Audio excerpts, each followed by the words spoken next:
Hello everyone, మీరు చూస్తుంది Suman TV. నేను మీ కీర్తి. నాతో పాటు ప్రముఖ celebrity homeopathy physician doctor Chetan Raju గారు ఉన్నారు. ఒకవేళ మీరు ఈ స్క్రీన్ షాట్ ఇప్పుడు చూస్తున్న వీడియోది తీసుకొని డైరెక్ట్గా వాకిన్ అవుతే కనుక మీకు ఫ్రీ కన్సల్టెన్సీ ఉంటుంది. సో హాయ్ చేతన్ గారు. నమస్తే మేడం.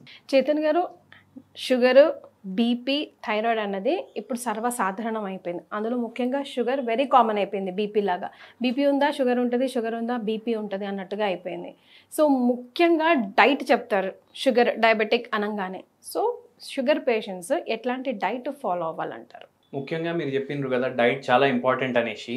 ఇప్పుడు ఎవరైతే షుగర్ పేషెంట్లు ఉంటారో వాళ్లకు డైట్ ఎట్లాంటిది ఇస్తారు?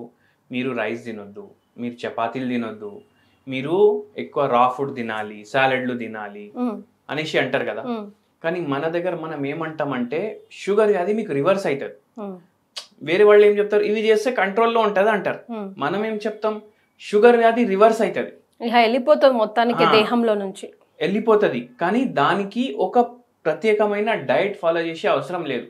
చిన్న చిన్న టిప్పులు ఫాలో అయితే చాలు అనేసి మనం పేషెంట్లు చాలా మంది వస్తారు, చాలా మందికి రివర్స్ అవుతుంది. మనం ప్రతి పేషెంట్కి డైట్ కూడా చెప్తాం. ఇప్పుడు ఎప్పుడైనా హోమియోపతిని వాళ్ళ ప్రకృతిని బట్టి మీరు ఇస్తూ ఉంటాను అంటారు కదా, మీరు చెప్పే రెమెడీస్ కూడా ఆర్ మీరు ఇచ్చే మందు కూడా షుగర్కి సంబంధించి స్పెషల్గా రివర్స్ చేయాలంటే ఆ మనిషిని బట్టే ఉంటుందండి? ఆ వెయిట్, మనిషి, ఎవ్రీథింగ్ మనిషిని బట్టి ఉంటుంది, మనిషి నేచర్ని బట్టి ఉంటుంది. ఇప్పుడు ఎట్లా అంటే కొందరికి పాములు వస్తాయి కళల్లో, కొందరికి బిల్డింగ్లు కట్టేటట్టు కళలు వస్తాయి. సో ఈ కళల్ని బట్టి కూడా మందు మారిపోతుంది. అవునా? మళ్ళా కొందరికి షుగర్ లెవెల్లు అమావాస్య రోజు, పౌర్ణమి రోజు ఎక్కువ ఉంటాయి. అయితే దాన్ని బట్టి కూడా మందులు చేంజ్ అవుతాయి. ఓకే, అంటే అంత డీటెయిల్ గా మనం పేషెంట్లతోటి మాట్లాడతాం. ఫస్ట్ టైం అబ్జర్వ్ చేస్తాం పేషెంట్. ఇప్పుడు ఎప్పుడైనా మోకాలు నొప్పులు పెరిగినాయి, కాళ్ళు లాగడం పెరిగిందంటే వాళ్ళు వస్తారు కదా, అరే సార్ మందు వాడేటప్పుడు మంచిగా ఉంది కానీ ఈ రోజు జర ఎక్కువ అవుతుంది అనేసి. అయితే ఆ రోజు అమావాస్యనా పౌర్ణమినా అనేసి కూడా మనం అబ్జర్వ్ చేస్తాం. ఓకే, దాన్ని బట్టి కూడా మందులు చేంజ్ అవుతాయి. మళ్ళా కొందరికి స్వీట్లు తినే అలవాటు ఉంటది, కొందరికి చాక్లెట్లు తినే అలవాటు ఉంటది, కొందరికి ఏమో కారాలు తినే అలవాటు ఉంటది, కొందరికి నాన్ వెజ్ తినే అలవాటు ఉంటది, కొందరికి పెరుగు ఇష్టం ఉండదు, కొందరికి పాలు ఇష్టం ఉండదు, కొందరికి పచ్చి వస్తువులు ఉంటాయి కదా అవి ఇష్టం ఉండవు. అయితే దాన్ని బట్టి కూడా మందులు మారుతాయి. కొందరికి టైట్ క్లోత్స్ ఇష్టం ఉండదు, కొందరికి లూజ్ క్లోత్స్ ఇష్టం ఉండదు, దాన్ని బట్టి కూడా మందులు మారుతాయి. అండ్ ఇప్పుడు ఇవన్నీ మనం చూసుకొని ప్రకృతిని బట్టి మందు ఇచ్చినప్పుడు ఇంకోటి ఇంపార్టెంట్ ఏం చూడాలంటే, పేషెంట్ షుగర్ వ్యాధితో వస్తే ఆ మంది షుగర్ వ్యాధి పైన పని చేయాలి. అది చేయకపోతే మళ్ళీ ఇస్తే వేస్ట్ కదా. అంతే కదా. అట్లా చేతన్ గారు, మీ దగ్గరికి ఇప్పటి వరకు ఎవరైనా పేషెంట్స్ వచ్చారా? అసలు నేను షుగరే తిననండి, నా షుగర్ కన్సప్షనే ఉండదు, నాకు స్వీట్స్ ఇష్టం ఉండదు, నాకు చాక్లెట్ ఇష్టం ఉండదు, అయినా నాకు ఎట్లా వచ్చింది? నాకు మస్తు మంది వస్తారు అట్లా. మరి ఎట్లా చక్కెర ఎందుకంటే మనం బేసిక్ గా లాజిక్ అర్థం చేసుకోవాలి.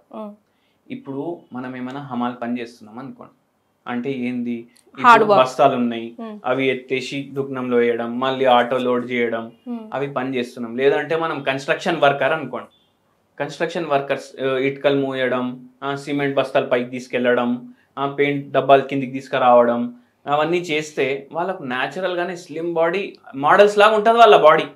మీరు చూసుకుంటే ఫిట్ ఉంటుంది. అంతా వాళ్ళు 7 గంటలు 8 గంటలు పనిచేస్తారు అట్లా. అటువంటి అప్పుడు మీరు తింటే కొంచెం హెవీ కార్బోహైడ్రేట్ ఉన్నా డైజెస్ట్ అవుతుందా కాదా? అవుతుంది. అయితే మన పూర్వీకులు ఇటువంటి పనులు చేస్తుండే, పొలాల్లో పని చేయడం, లేకపోతే ఏమైనా హార్డ్ వర్క్ చేయడం. ఇంతకుముందు పనే ఎక్సర్సైజ్ ఉంటుండే, ఇప్పుడు పని ఎక్సర్సైజ్ లేదు. ఇప్పుడు మనం పని చేస్తాం, మళ్ళా దాని తర్వాత మనం తినే ఆహారాన్ని బట్టి మనకు రోగాలు వస్తాయి. మళ్ళా రోగాలు కొంచెం కంట్రోల్లో పెట్టుకోవడానికి మనమే డబ్బులు కట్టేసి జిమ్ పోతాం. ఇంతకు ముందు మనం డబ్బులు కూడా వస్తుండే, ఆరోగ్యం కూడా వస్తుండే. కానీ ఇప్పుడు ఫిజికల్ యాక్టివిటీ తగ్గిపోయింది కదా జాబ్ల గురించి, అవునా కాదు? అయితే అటువంటప్పుడు కార్బోహైడ్రేట్ మాత్రం మనం తక్కువ చేయాలి. ఇప్పుడు నేను చాయ్లా చక్కెర వేసుకోను అనేసి మస్తు మంది అంటారు, కానీ వాళ్ళు 3 పూటల రైస్ తింటుండొచ్చు, ఫ్రైడ్ ఫుడ్లు ఎక్కువ తింటుండొచ్చు, జంక్ ఫుడ్లు ఎక్కువ తింటుండొచ్చు, వారానికి 5-6 సార్లు బిర్యానీలు తింటుండొచ్చు బయట, అవునా కాదా? అటువంటిప్పుడు ఏమైతే షుగర్ అది వస్తుంది. మళ్ళీ ఫిజికల్ యాక్టివిటీ ఉండదు కొందరికి. ఇప్పుడు ఇంటికాడ పక్కకి గ్లాస్ ఉంటుంది, ఎవరికి అడుగుతారు, అరే జరా నీళ్ళు నింపేసి అనేసి. నిండి ఉంటుంది, అది తీసుకొని చేత కాదు కొందరికి, అంటే లేజినెస్ వచ్చేస్తుంది. అటువంటి టైంలో ఏమవుతుంది, ఫిజికల్ యాక్టివిటీ లేదు, నిద్ర చక్కగా లేదు, నైట్ మొత్తం కూర్చొని ఏమైనా వెబ్ సిరీస్లు చూస్తున్నాం అనుకోండి, ఏమవుతుంది, సీరియల్లు చూస్తున్నాం, షార్ట్లు చూస్తున్నాం, వెబ్ సిరీస్లు చూస్తున్నాం, నిద్ర ఉంటలేదు బాడీకి, ఏమవుతుంది, షుగర్ అది ఎట్లా రాదు చెప్పండి మీరు, అవునా కాదా? అట్లా మనం లైఫ్ స్టైల్ మెయింటైన్ చేసుకోవాలి. లైఫ్ స్టైల్ మనం చక్కగా మెయింటైన్ చేసుకుంటే మనకు రోగాలు రావు. ఇప్పుడు ఈ షుగర్ వ్యాధి ఎందుకు వచ్చింది, ఒక షుగర్ తినకుండా ఉండడం వల్ల రాలేదు, మన లైఫ్ స్టైలే కరెక్ట్ లేదు, ఇది లైఫ్ స్టైల్ డిజార్డర్ కదా, అందుకే వచ్చింది. ఇప్పుడు కంప్లీట్ గా హోమియోపతి టాబ్లెట్స్ తో షుగర్ రివర్స్ అవ్వాలంటే of course patient to patient difference ఉన్నప్పటికీ కూడా ఎంత పేషెన్స్ గా వాళ్ళు ఉండాలి, కంప్లీట్ గా మీతో పాటు ఎన్ని రోజుల వరకు ట్రావెల్ చేయాలి? కొందరికి 3 నెలల్లో తగ్గుతుంది, కొందరికి 1.5 year పడుతుంది. ఎట్లా, ఇప్పుడు మనం ఏం చెప్తాం, ఇది ఫలానా తినాలి, ఫలానా తినొద్దు, ఇవి చేయాలి, ఇవి చేయొద్దు అనేసి చెప్తాం. వాళ్ళు ఏం చేస్తారు, ఇప్పుడు ఫర్ ఎగ్జాంపుల్ ఒక 2-3 పేషెంట్లు ఉన్నారు, అందరికి స్మోకింగ్ ఆల్కహాల్ అలవాటు ఉంది ఫుల్, వాళ్ళకి మనం ఏం చెప్తాం, జర తక్కువ చేయండి అనేసి చెప్తాం. ఒకరు ఏం చేస్తారు, వినేసి మొత్తానికి బంద్ చేస్తారు. కొందరు ఏం చేశారు, మోడరేషన్లో వచ్చేస్తారు, ఏం కాదు ఉంటే ఏంది పోతే ఏంది, నువ్వే ఒక 10 గోళీలు ఎక్కువ ఈ డాక్టర్ తగ్గి అనేసి చెప్పేటోళ్ళు కూడా ఉంటారు. ఇప్పుడు దాన్ని బట్టి టైం డ్యూరేషన్ మారుతుంది.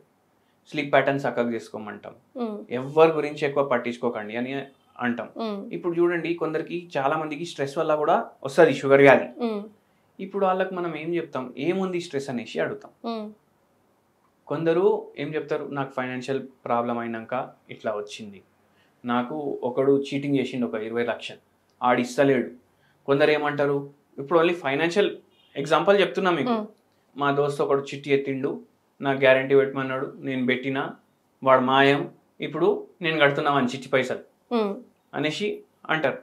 అయితే ఇప్పుడు అయిపోయింది, ఇప్పుడు నా 10 లక్షలు పోయినాయి, నా 20 లక్షలు పోయినాయి, నా 50 లక్షలు పోయినాయి అని డైలీ ఆలోచించిండు అనుకోండి మనిషి, అవి పైసలు వస్తాయా రిటర్న్? రావు. కానీ రోగం అయితే వస్తుంది కదా. నేను ఆలోచిస్తే, నేను స్ట్రెస్ తీసుకుంటే షుగర్ ఎట్లా వస్తుంది, ఏంటి లింక్? ఒక పేషెంట్కి ఎట్లుండే అంటే, షుగర్ ఏం ప్రాబ్లం లేకుండే, షుగర్ లేదు, బీపీ లేదు, థైరాయిడ్ లేదు, పీరియడ్ ప్రాబ్లమ్స్ లేవు, పీసీఓడి ఏమీ లేదు. వాళ్ళ మమ్మీ చనిపోయినరు. వాళ్ళ మమ్మీ చనిపోయిన తర్వాత 6 months తర్వాత షుగర్ వచ్చింది, బీపీ వచ్చింది, థైరాయిడ్ వచ్చింది. న్యాచురల్ డెత్ లేకుండా సడన్ డెత్ అయిపోయింది. ఇప్పుడు వాళ్ళు 6 members అక్క చెల్లెలు, కానీ ఈమెకే వచ్చింది. జెనెటికల్ ప్రీడిస్పోజిషన్ ఉంటుంది షుగర్ వ్యాధికి. కానీ ఏంది అంటే, ఇట్లా స్ట్రెస్ తీసుకుంటే వచ్చే ఛాన్సులు పెరిగిపోతాయి. ఇప్పుడు 6 అమ్మ చనిపోయింది కదా, 6 వచ్చిందా? ఇప్పుడు ఆ స్ట్రెస్ అందరికి ఉంది, కానీ ఆ స్ట్రెస్ గురించి ఎవరైతే ఎక్కువ ఆలోచిస్తాడు వానికే రోగాలు. ఏ రోగాలు వస్తాయి? జెనెటికలీ వాళ్ళు ప్రీడిస్పోజ్డ్ దేనికైతే ఉంటారు, ఏ రోగాలకు వాళ్ళకు ప్రీడిస్పోజ్డ్ ఉంటారు, ఆ రోగాలు వస్తాయి. అట్లా అందుకే కొందరికి అమ్మ చనిపోయిన తర్వాత క్యాన్సర్ వస్తుంది, కొందరికి అమ్మ చనిపోయిన తర్వాత షుగర్ వస్తుంది, కొందరికి వాళ్ళ అమ్మ చనిపోయినాక థైరాయిడ్ వస్తుంది. అట్లా చేంజ్ అవుతుంది disease. So stress known are unknown definite గా బాడీకి ఎఫెక్ట్ అవుతుంది అంటారు. ఎందుకంటే హార్మోనల్ ఇంబ్యాలెన్స్ అంటాం. 100 హార్మోన్లు ఉంటాయి బాడీలో. ఇప్పుడు స్ట్రెస్ పెరిగినప్పుడు కార్టిసోల్ లెవెల్స్ పెరుగుతాయి, డోపమైన్ లెవెల్లు తగ్గుతాయి. హ్యాపీ హార్మోన్ తగ్గింది, స్ట్రెస్ హార్మోన్ పెరిగింది, ఏమవుతుంది? వేరే హార్మోన్లు కూడా కింద పైన అవుతాయి. అవి అయినప్పుడు రోగాలు వస్తాయి. చైతన్య గారు, షుగర్ ఉన్నప్పుడు ఒంట్లో పెయిన్ ఎక్కువగా తెలీదు అంటూ ఉంటారు. అందుకే చాలా మందికి హార్ట్ అటాక్స్ ఉన్నప్పుడు షుగర్ లెవెల్స్ కూడా హైలో ఉంటాయి అని కొంతమంది అంటూ ఉంటారు కదా, నిజమేనా? అది ఎందుకు షుగర్ ఉంటే పెయిన్ తెలియదు మనిషికి? ఇప్పుడు ఒక పేషెంట్కి కాళ్ళలో గ్యాంగ్రీన్ అయిపోయింది, డయాబెటిక్ ఫుట్ అంటారు దాన్ని. ఏమైంది అంటే, ఈయన పని చేసుకుంటున్నారు, ఈయనకు షుగర్ వ్యాధి ఉన్నదేసి కూడా తెలియదు. కానీ ఏంది అంటే, ఈ పేషెంట్ పొలాల్లో పోతుండే, పని చేసుకుంటుండే, అన్ని చేస్తుండే. ఏమైతుంది, బేర్ ఫీట్ నడిచినప్పుడు గింకరాలు ఉంటాయి కదా, అవి కుచ్చుకుపోతాయి. మళ్ళీ తర్వాత ఈయనకు తెలియదు, అది చిన్న గాయం, ఏముంది చిన్న గాయం అనేసి వదిలేస్తాం.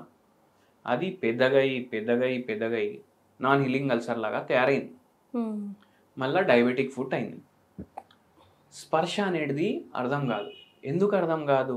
మన నరాలు ఉంటాయి కదా, డయాబెటిక్ న్యూరోపతి అనేసి పదం ఉంటుంది. పేషెంట్లో వస్తారు, తిమ్మిర్లు వస్తున్నాయి, స్పర్శ ఉండలేదు. నొప్పులు వస్తున్నాయి, స్పర్శ ఉంటలేదు. అంటే ఏమైనా పిన్ కూడా గుచ్చితే వాళ్ళకు నొప్పి అయితలేదు, పెయిన్ అయితలేదా? అర్థం కాదు. అదేలేండి. అట్లా అయిపోతుంది. ఎందుకంటే నరాలు ఎఫెక్ట్ అవుతాయి. నరాలే ఈ ఇంపల్స్లు పాస్ చేస్తాయి బ్రెయిన్కి.